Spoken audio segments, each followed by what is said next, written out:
Charlie Chaplin, o icônico mestre do cinema mudo, teve uma vida marcada por glórias, escândalos e segredos que poucos conhecem. Ao lado de sua esposa, Una O'Neill, com quem passou seus últimos anos, Chaplin viveu os momentos finais de sua vida longe dos holofotes, mas cercado de mistérios e questões não resolvidas.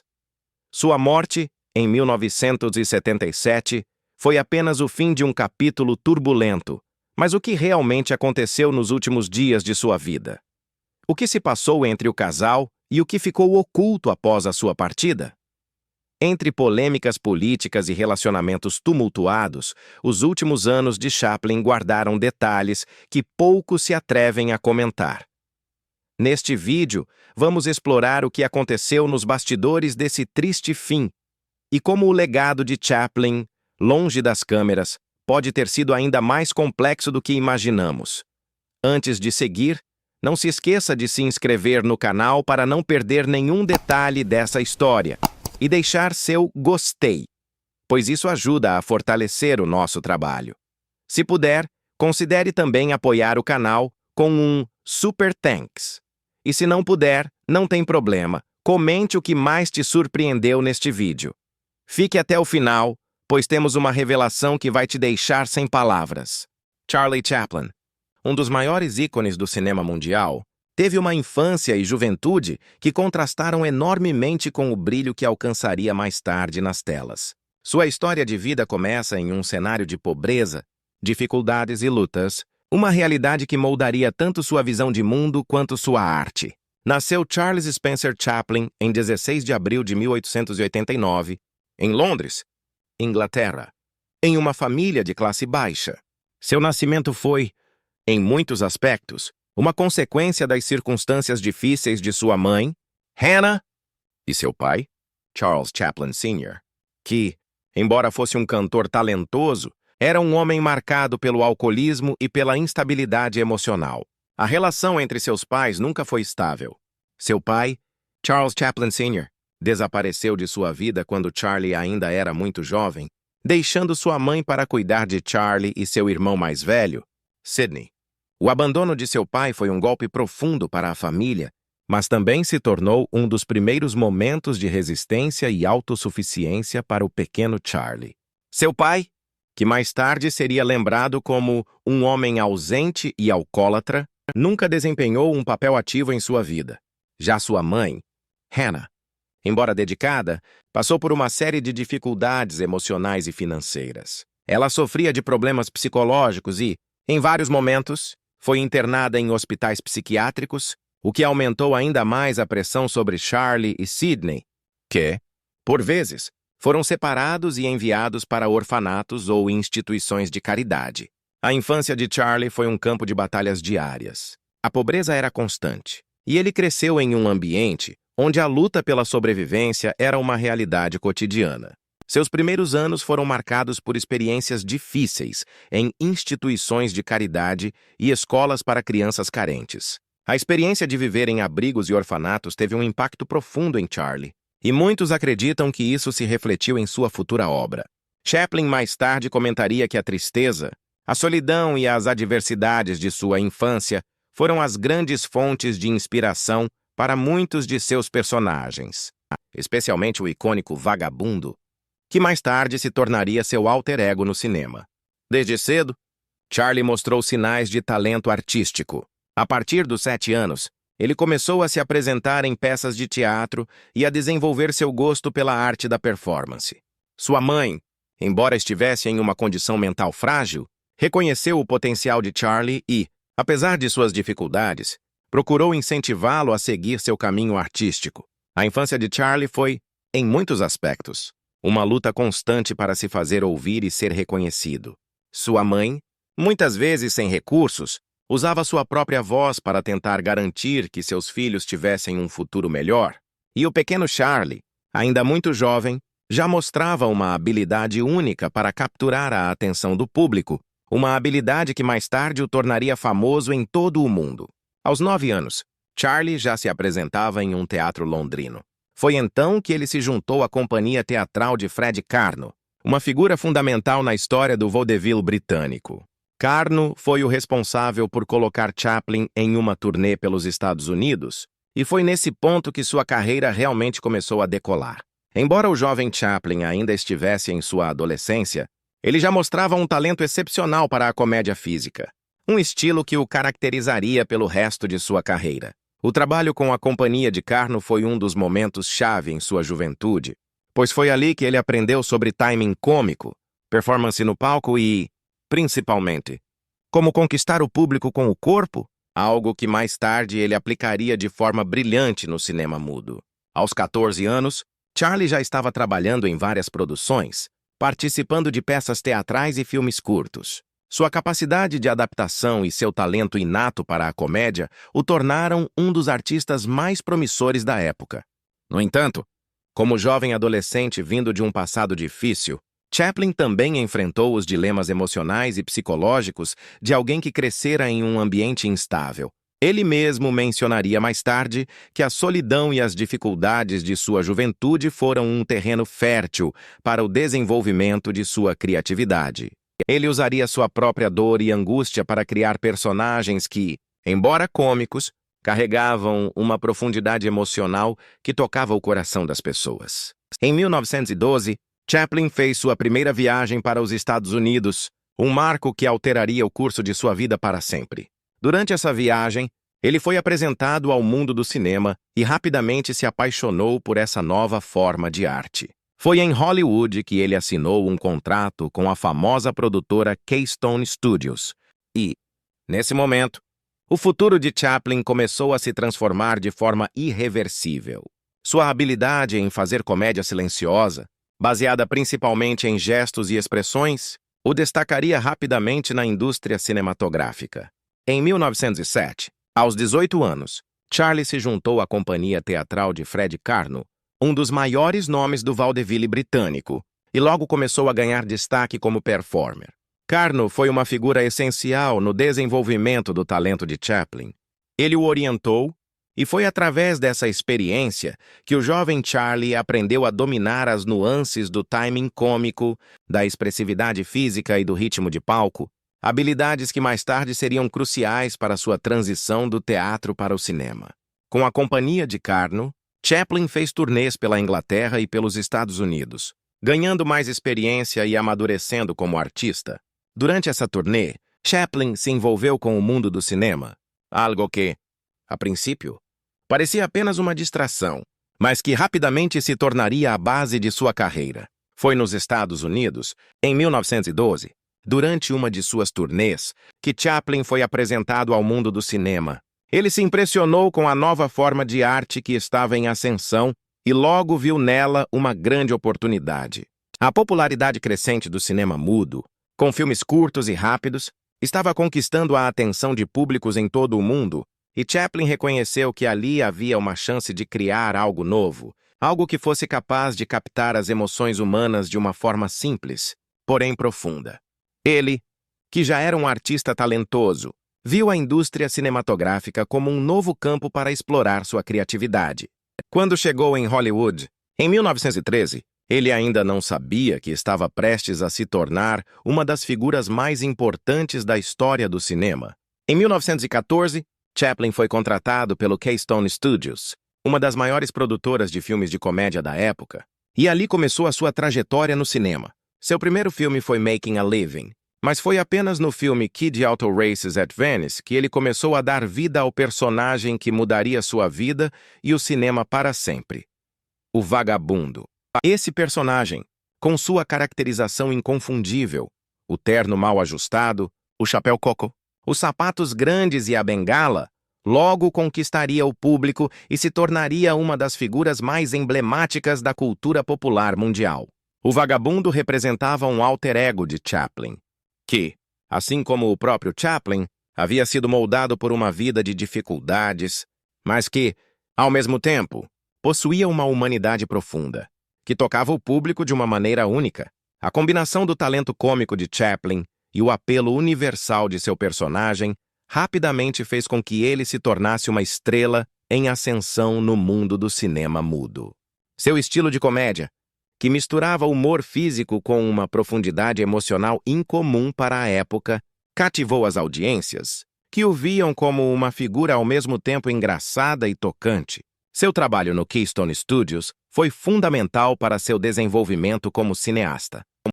Embora seus primeiros filmes fossem simples e curtos, eles já revelavam o brilho criativo de Chaplin. Ele rapidamente se tornou o ator mais popular da produtora e, em 1915, foi convidado a assinar um contrato exclusivo com a Essanay Studios, outra grande produtora da época. Esse contrato significou um passo significativo para Chaplin, pois lhe dava mais liberdade criativa e financeira. Na Essanay, Chaplin começou a produzir e dirigir seus próprios filmes, o que lhe deu ainda mais controle sobre sua carreira. Durante esse período, ele filmou clássicos como The Tramp, que solidificou a popularidade de seu personagem vagabundo, e The Champion, que mostrou o talento de Chaplin para explorar a comédia física de uma forma inovadora. A popularidade de Chaplin não conhecia limites. Ele começou a ser reconhecido mundialmente como um dos maiores nomes do cinema, e seu personagem, o vagabundo, se tornou um símbolo de luta e resistência diante das adversidades da vida. Em 1919, Chaplin cofundou a United Artists, um estúdio cinematográfico criado por ele mesmo, junto com Mary Pickford, Douglas Fairbanks e Day Griffith. A United Artists deu a Chaplin a liberdade de produzir, dirigir e distribuir seus filmes sem as limitações impostas pelos grandes estúdios de Hollywood. Isso lhe permitiu criar obras-primas como The Gold Rush, City Lights e Modern Times. Esses filmes, além de consolidarem ainda mais sua fama, eram também um reflexo de sua visão artística, abordando questões como a pobreza, a luta pela sobrevivência e a opressão social com uma sensibilidade rara. O primeiro grande amor de Charlie Chaplin foi a atriz Mildred Harris, com quem se casou em 1918. Chaplin tinha apenas 29 anos e Harris, 16, o que já gerou controvérsias na época. O casamento foi precipitado e infeliz, e a jovem atriz logo descobriu que seu marido, apesar de ser uma grande estrela de cinema, era também um homem difícil, com grande insegurança e com um temperamento instável. Chaplin, no início do relacionamento, foi descrito como um homem carinhoso e apaixonado, mas com o tempo, ele se tornou emocionalmente distante. O casamento foi marcado por uma série de problemas, incluindo a pressão das expectativas públicas e a dificuldade de Chaplin em lidar com suas emoções. A união foi mais um reflexo do próprio estado psicológico de Chaplin, que, vindo de uma infância marcada pela ausência de afeto e pelo abandono, lutava para encontrar equilíbrio emocional em seus relacionamentos. Em 1909, o casal se separou, com Harris acusando Chaplin de ser irresponsável e infiel. O divórcio gerou um grande escândalo, especialmente devido à jovem idade de Harris, o que só aumentou a tensão em torno da vida privada do artista. A separação de Chaplin e Harris, embora difícil, foi apenas o começo de uma série de relacionamentos conturbados que marcariam a vida do cineasta. Após o fim do seu primeiro casamento, Chaplin teve um romance com a atriz Lita Grey, que ele conheceu durante as filmagens de The Kid em 1920. Grey tinha apenas 16 anos na época e, como em seu primeiro casamento, a diferença de idade entre os dois gerou discussões sobre a moralidade do relacionamento. Lita ficou grávida. E, para evitar um escândalo ainda maior, Chaplin acabou se casando com ela. No entanto, o casamento foi novamente um fracasso. A relação era tensa, com Lita acusando Chaplin de ser emocionalmente abusivo e egoísta. Ela também criticou seu comportamento e a falta de envolvimento dele com a paternidade. Durante esse período, Chaplin parecia ser incapaz de manter um equilíbrio entre sua vida profissional e pessoal, algo que era uma constante em seus relacionamentos. O divórcio de Chaplin e Lita Grey foi uma das disputas legais mais públicas de sua carreira. Grey, que exigiu uma grande quantia de dinheiro em sua ação, tornou-se uma figura central na narrativa sobre as dificuldades de Chaplin em manter a estabilidade emocional e familiar. Esse divórcio foi um dos pontos mais baixos de sua vida pessoal e teve grande repercussão na mídia, criando uma imagem pública de Chaplin como um homem problemático nos relacionamentos. Após a separação de Lita Grey, Chaplin se casou novamente, agora com a atriz Paulette Goddard, em 1936. Esse casamento, embora mais estável do que os anteriores, também não durou muito tempo, com a separação ocorrendo em 1942. Goddard e Chaplin compartilhavam uma relação profissional intensa, e ela participou de filmes como Modern Times e The Great Dictator, ambos dirigidos por Chaplin. Durante esse casamento, Chaplin, apesar de estar com uma mulher talentosa e conhecida, continuou a ser uma figura complexa, com questões emocionais que afetaram sua capacidade de se relacionar de forma saudável. O casamento terminou sem grandes escândalos públicos, mas o divórcio foi um reflexo de mais uma falha em sua vida amorosa, uma continuidade das dificuldades que Chaplin enfrentava em manter relacionamentos estáveis. Mesmo após a separação, o relacionamento de Chaplin com Paulette Goddard foi relativamente amistoso, o que indicava que, apesar das falhas em suas relações amorosas, ele ainda conseguia manter algum tipo de vínculo com as mulheres que haviam sido importantes em sua vida. O relacionamento mais significativo de Chaplin, e talvez o mais duradouro, foi com Ona O'Neill, filha do dramaturgo Eugene O'Neill. Chaplin conheceu Ona em 1943, quando ela tinha apenas 17 anos, e ele, 54. A diferença de idade entre os dois foi novamente um ponto de discussão, mas o relacionamento deles foi muito mais estável e equilibrado do que seus casamentos anteriores. Ona, com sua maturidade e compreensão de Chaplin, foi uma presença fundamental na vida do cineasta, e o casamento deles, realizado em 1943, durou até a morte de Chaplin em 1977. Com Ona, Chaplin encontrou um equilíbrio emocional que faltara em seus outros casamentos, e o casal teve 8 filhos juntos, consolidando uma grande e unida família. Ona foi a companheira que Chaplin procurou ao longo de toda a sua vida, alguém que o ajudou a manter a calma e a focar em sua arte, além de ser uma figura de apoio durante os momentos mais difíceis de sua vida. Juntos, Chaplin e Ona conseguiram construir uma família que, em muitos aspectos, foi uma das maiores realizações de sua vida pessoal. No entanto, a vida de Chaplin com Una não foi isenta de desafios, e o exílio do cineasta durante a era do macartismo foi um período de grande tensão para o casal. Mesmo assim, a relação deles resistiu aos ventos contrários, e Una se tornou uma grande defensora de Chaplin, tanto pessoal quanto profissionalmente. O relacionamento de Chaplin com Una O'Neill também foi marcado por críticas e preconceitos, especialmente devido à grande diferença de idade. No entanto, essa união acabou sendo um dos aspectos mais estáveis e positivos da vida pessoal de Chaplin. Ela foi sua grande aliada e parceira ao longo de muitos anos, e juntos conseguiram superar os obstáculos que a vida lhes impôs. A relação deles, apesar das dificuldades externas e da constante pressão da mídia, conseguiu se manter forte, e Ona foi fundamental para a última parte da vida de Chaplin, especialmente após ele ser banido dos Estados Unidos devido às suas crenças políticas e às acusações de simpatias comunistas. As primeiras manifestações políticas de Chaplin foram vistas em seus filmes, especialmente em obras como Modern Times, 1936, e The Great Dictator, 1940.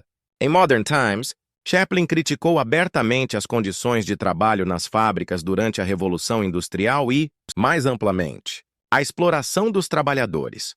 Seu personagem, o vagabundo, é mostrado como uma vítima de uma sociedade que valoriza mais a produção e a eficiência do que o bem-estar humano. A cena em que ele é absorvido pela máquina de produção é uma das mais icônicas do filme e se tornou um poderoso símbolo da alienação que os trabalhadores enfrentavam na época.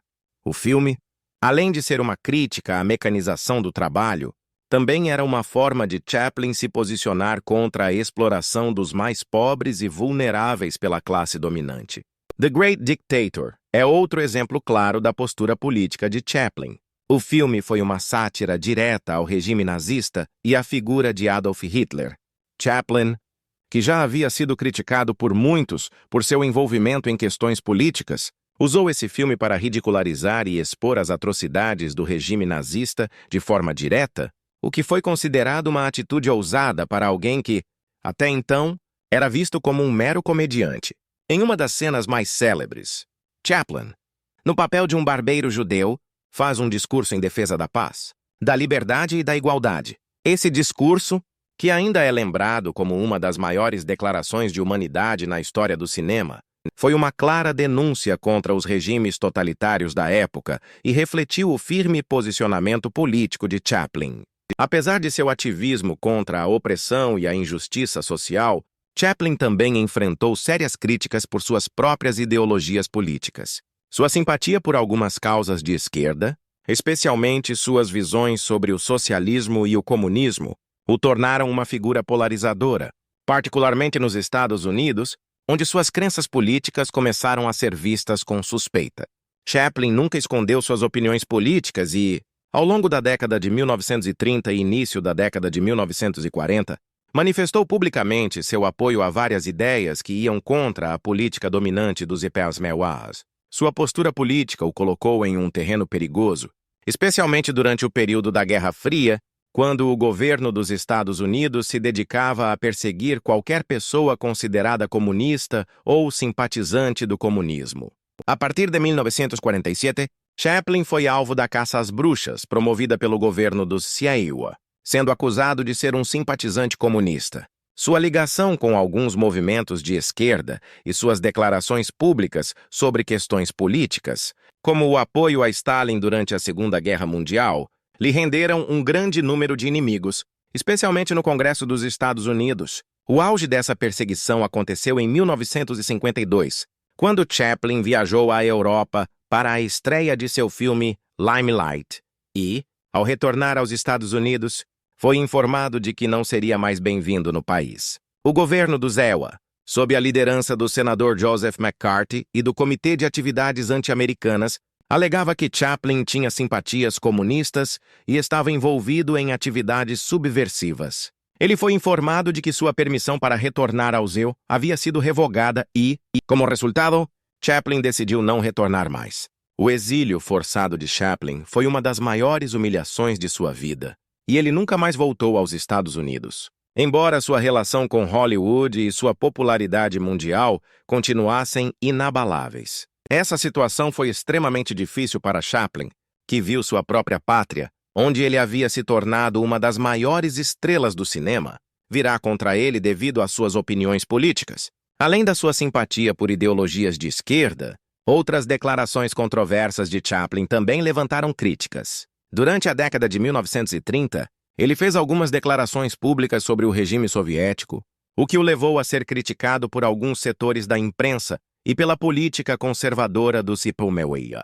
Em uma época de crescente medo do comunismo, Chaplin foi visto como alguém que não se alinhava com a política americana, algo que resultou em sua marginalização e na destruição de sua imagem nos Estados Unidos. Em suas entrevistas e palestras, Chaplin sempre se posicionou de forma contundente contra o autoritarismo e o fascismo. Mas, por outro lado, também fez declarações de apoio a algumas das políticas soviéticas durante a Segunda Guerra Mundial, quando a União Soviética foi aliada dos Estados Unidos na luta contra o nazismo. Isso gerou uma onda de críticas por parte da mídia conservadora, que o acusava de ser um defensor do regime de Stalin. Esses primeiros anos de sofrimento seriam determinantes para o homem e o artista que Chaplin se tornaria. A solidão e a dor de crescer sem uma família proporcionaram-lhe uma perspectiva única sobre as dificuldades da vida, algo que ele mais tarde exploraria com maestria em suas obras. Seus primeiros anos de vida, marcados pela falta de afeto e pelas constantes dificuldades financeiras, serviram de base para muitos dos temas que viriam a ser explorados em suas produções cinematográficas, especialmente a miséria, a solidão e a busca por dignidade humana. 1920, um dos primeiros grandes momentos difíceis da vida de Chaplin, aconteceu quando ele se envolveu em um escândalo público envolvendo sua vida pessoal. Chaplin, que na época já estava casado com Mildred Harris, uma atriz com quem teve um filho que morreu logo após o nascimento, se viu no centro de uma polêmica envolvendo o nascimento de outro filho, fruto de um casamento com Lita Grey, uma atriz mais jovem. A separação e o divórcio de Mildred, seguidos por escândalos em torno da sua vida amorosa, afetaram profundamente sua imagem pública. O casamento com Lita Grey também acabou em divórcio, com o processo sendo repleto de acusações e humilhações para Chaplin. A batalha legal e as fofocas sobre sua vida sexual o afetaram emocionalmente, e a pressão sobre ele aumentou ainda mais à medida que sua fama crescia. Isso revelou um aspecto de sua personalidade. Chaplin, que sempre havia sido um mestre no controle de suas personagens na tela, parecia ser muito mais vulnerável e exposto fora dela. O momento mais difícil de sua vida profissional ocorreu durante a chamada Caça às Bruxas, dos anos 40 e 50, quando Chaplin foi acusado de ser comunista e inimigo do Estado. Em 1952, ele estava na Inglaterra para a estreia de seu filme Luzes da Ribalta. Quando o governo dos Estados Unidos decidiu revogar seu visto de entrada no país, acusando-o de ser simpatizante do comunismo, o governo dos Estados Unidos alegava que Chaplin era uma ameaça para a segurança nacional e que suas visões políticas subversivas representavam uma influência negativa sobre a população. Chaplin ficou devastado com a perda de sua liberdade para voltar aos Estados Unidos, país onde havia feito sua carreira e onde sua maior parte de sua vida artística se desenrolou.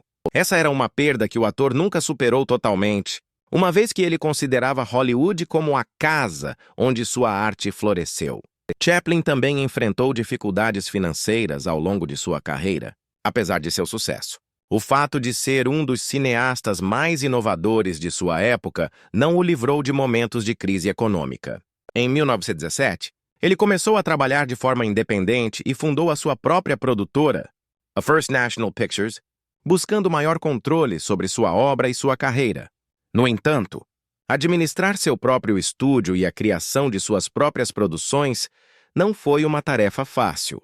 E ele enfrentou períodos de escassez financeira e desafios comerciais, especialmente com seus filmes mais experimentais e ousados, que nem sempre foram bem recebidos pelo público. Além das questões profissionais, a vida pessoal de Chaplin também continuou a ser uma montanha-russa. Após o divórcio com Lita Grey, Chaplin se casou novamente, dessa vez com Una O'Neill, filha do dramaturgo Eugene O'Neill, com quem teve vários filhos. Sua relação com Una foi, sem dúvida, a mais duradoura e estável de sua vida, mas a diferença de idade entre eles, com Chaplin sendo 36 anos mais velho, gerou críticas e olhares desconfiados, algo que Chaplin, embora relutante, teve que lidar. Sua relação com seus filhos também foi marcada por desafios e complexidades, já que ele se esforçava para ser um bom pai, apesar das constantes viagens e pressões de sua carreira. Os anos seguintes foram, para Chaplin, uma época de reflexão sobre sua vida e obra. Embora ele tenha continuado a trabalhar, especialmente em seu filme A Condessa de Hong Kong, 1967, Chaplin se afastou do cenário hollywoodiano e passou a viver em uma reclusão voluntária na Suíça. Lá, ele passou seus últimos anos com Una e seus filhos, refletindo sobre a vida e a carreira. A fama que ele havia construído de forma tão brilhante começou a se desvanecer, mas o legado de Chaplin permaneceu imortalizado. Durante esse período de reclusão, ele recebeu vários prêmios, incluindo o Oscar honorário, mas o peso dos momentos difíceis que enfrentou ao longo de sua vida nunca foram totalmente superados. A morte de Chaplin, aos 88 anos, em 25 de dezembro de 1977, em Corsier-sur-Vevey, na Suíça, encerrou não só a vida de um dos maiores artistas do século XX, mas também um capítulo da história do cinema. Ao seu lado estava sua esposa, Una O'Neill, que, apesar das diferenças de idade e da complexidade do relacionamento, foi um pilar fundamental em seus últimos anos. O final da vida de Chaplin não foi marcado por escândalos ou dramas públicos como muitos de seus momentos anteriores. Pelo contrário, foi um período de reclusão e reflexão, em que ele e sua esposa, Una, buscavam uma vida mais tranquila, longe dos holofotes de Hollywood. Depois de ser banido dos Estados Unidos em 1952, em meio à caça às bruxas do macartismo, Chaplin se afastou da indústria cinematográfica norte-americana e se mudou para a Europa. A Suíça, especialmente a cidade de Corsier-sur-Vevey, foi o lugar onde ele encontrou um refúgio. Ali, ele construiu uma vida mais calma e introspectiva com sua esposa Una, com quem teve 8 filhos e com quem viveu até sua morte. A relação de Chaplin com Una O'Neill foi uma das mais estáveis e duradouras de sua vida, embora marcada por críticas e desafios. Quando se casaram, em 1943, Una tinha apenas 18 anos e Chaplin, 54. A diferença de idade, mais de 36 anos, gerou muitos comentários na época, especialmente por parte da sociedade e dos amigos de Chaplin, que não compreendiam a união. Muitos viam o relacionamento como uma simples busca de Chaplin por uma figura materna, dada a sua infância complicada e suas relações tumultuadas com outras mulheres. No entanto, a parceria entre os dois se mostrou sólida e profunda, superando as críticas externas. Ona, filha do dramaturgo Eugene O'Neill, era uma mulher independente e inteligente que sabia lidar com as complexidades da vida com Chaplin. Ela ajudou-o a se afastar das tensões do estrelato e das batalhas legais que marcaram seus anos mais difíceis, dando-lhe um senso de normalidade e amor. Sua saúde deteriorou-se consideravelmente.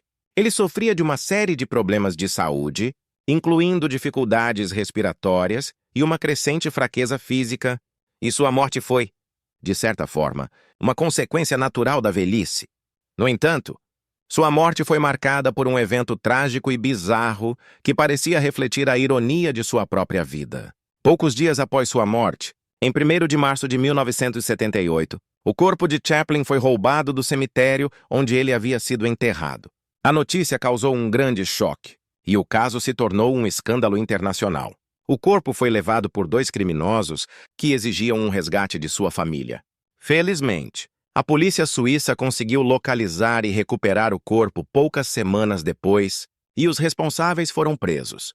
No entanto, o roubo e o subsequente retorno de seu corpo à sua sepultura marcaram a morte de Chaplin de uma maneira trágica e surreal, como se a última parte de sua vida não fosse isenta dos altos e baixos que caracterizaram toda a sua trajetória. O final de Chaplin e sua morte ao lado de Ona não foram, portanto, simples e tranquilos. Sua morte foi marcada pela reflexão sobre sua vida extraordinária e também pela dor de perder alguém que havia sido não apenas um ícone, mas um homem profundamente marcado por suas próprias inseguranças e dificuldades. Chaplin morreu em um momento em que o mundo estava se transformando, e sua arte ainda continuava a ter um impacto imenso.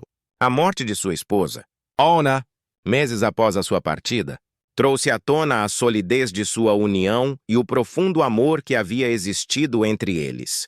Charlie Chaplin, como muitos dos grandes artistas, deixou um legado que vai além das suas contribuições para o cinema. Sua vida e sua morte, com todos os seus altos e baixos, são um reflexo da complexidade humana e da capacidade de transformar tragédia em arte. Sua morte, e a maneira como o mundo o lembrou após sua partida, confirma sua imortalidade como ícone cultural.